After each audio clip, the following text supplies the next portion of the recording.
Tracking the vaccine at 5, the Urban League is partnering with both Prisma and Bon Secours to bring up-to-date information about the coronavirus to the community. In settings that might be a little bit more comfortable to have these conversations, next week's conversation is with Bon Secours and local clergy in the area. Our own Amber Worthy's in Greenville with more on these meetings they have planned. Hey, Amber. Hey guys, so this will be their second meeting, and they say that they won't stop talking about this until everyone who will listen will get educated on this very important topic. These numbers show that the number of minorities that have been vaccinated is low. This is DHEC's COVID-19 vaccination dashboard.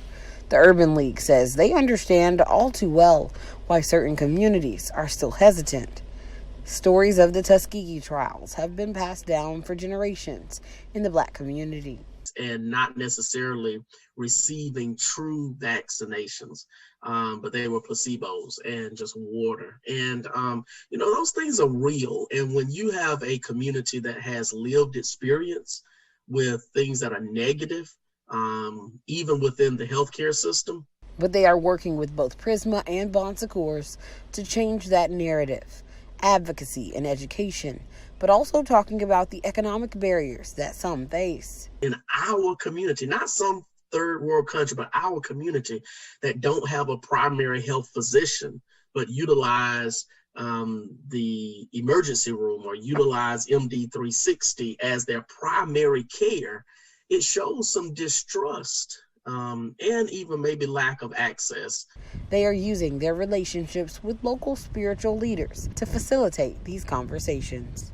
Not only speaking as a pastor, but just a community volunteer, I know that we utilize the pulpit for not only giving spiritual inspiration, but also giving things that will help us socially. So they passed out these face coverings, of course, early in the pandemic, and they say that these conversations are just a continuation of their efforts. Now, 1 week from today, they are having that virtual session from 1:30 to 2:30, and they hope that you will join them. And Bon Secours' leadership is meeting with these clergy, specifically leaders of color, to continue these conversations. For now, reporting live here in Greenville, Amber Worthy for the 5 o'clock news.